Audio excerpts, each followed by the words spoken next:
नमस्कार दोस्तों। चंपक पिल्लई जन्म 15 सितंबर 1891, तिरुवनंतपुरम, केरल। स्वर्गवास 26 मई 1934, जर्मनी।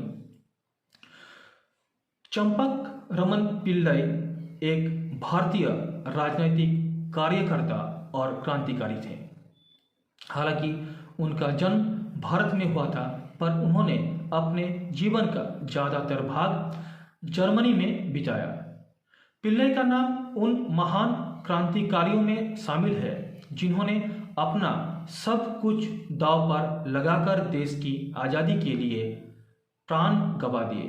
वे एक ऐसे वीर थे जिन्होंने विदेश में रहते हुए भारत की आज़ादी की लड़ाई को जारी रखा और एक विदेशी ताकत के साथ मिलकर भारत में अंग्रेजी हुकूमत का सफाया करने की कोशिश की। हमारा दुर्भाग्य है कि आज उनको बहुत कम लोग ही याद करते हैं, पर ये देश की उनकी कुर्बानी का सदैव आभारी रहेगा। दोस्तों, इनका प्रारंभिक जीवन इस प्रकार है। चंपक पिल्लई का जन्म 15 सितंबर 1891 को त्रवणकोर राज्य के तिरुवनंतपुरम जिले में एक सामान्य मध्यम वर्गीय परिवार में हुआ था। उनके पिता का नाम चिन्नस्वामी पिल्लई और माता का नाम नगम्मल था।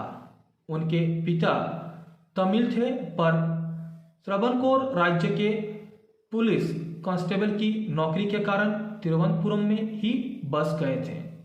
उनकी प्रारंभिक और हाई स्कूल की शिक्षा थेकोड़ तिरुवनंतपुरम की मॉडल स्कूल में हुई थी। दोस्तों, चंपक जब स्कूल में थे तब उनका परिचय एक ब्रिटिश जीव वैज्ञानिक सर वाल्टर स्टिकलैंड से हुआ, जो अक्सर वनस्पतियों के नमूने के लिए तिरुवनंतपुरम आते रहते थे।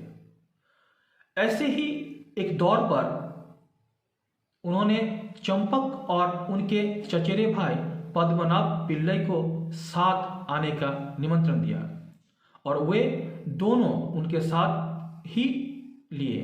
पद्मनाभ पिल्लई तो कोलंबो से ही वापस आ गया, पर चंपक सर वाल्टर स्टिकलैंड के साथ यूरोप पहुंच गए। वाल्टर ने उनका दाखिला ऑस्ट्रेलिया के एक स्कूल में करा दिया, जहां से उन्होंने हाई स्कूल की परीक्षा पास की।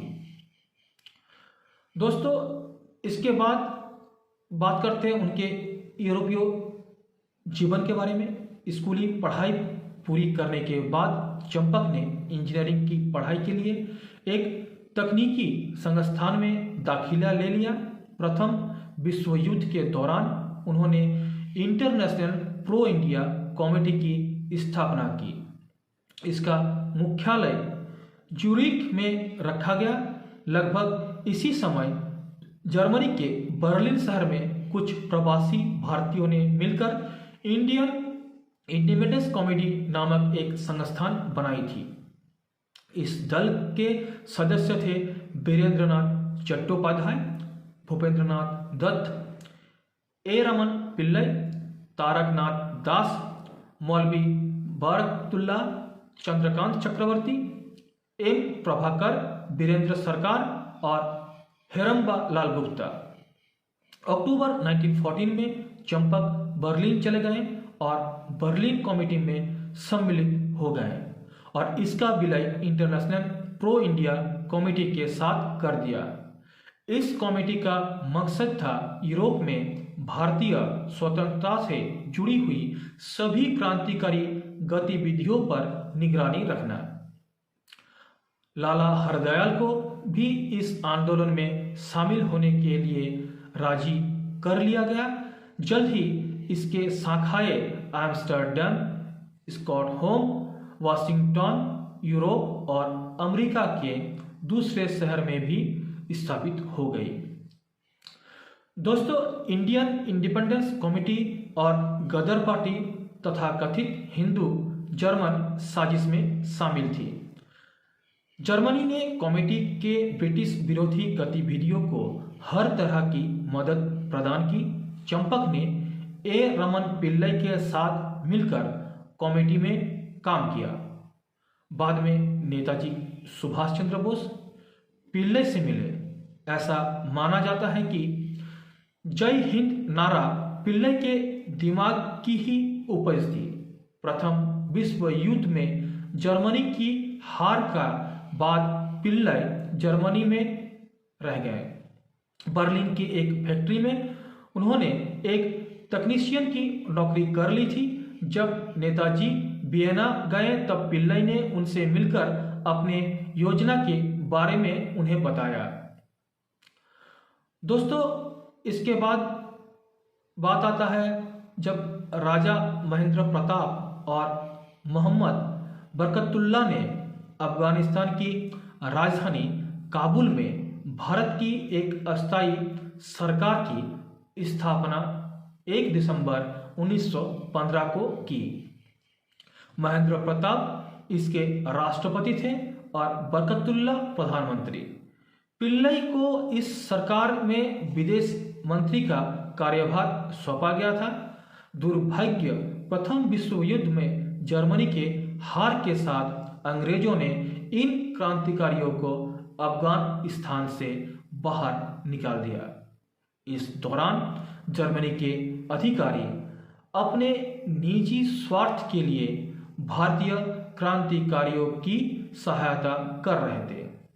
हालांकि भारतीय क्रांतिकारियों ने जर्मन अधिकारियों को ये साफ कर दिया था कि दुश्मन के खिलाफ लड़ाई में वे सहभागी हैं, पर जर्मन के अधिकारी भारत क्रांतिकारियों के खुफिया तंत्र को अपने फायदे के लिए उपयोग करना चाहते थे। दोस्तों, उसके बाद बात आता है सन 1931 में चंपक रमन पिल्लई ने मणिपुर की लक्ष्मीबाई से विवाह किया। उन दोनों की मुलाकात बर्लिन में हुई।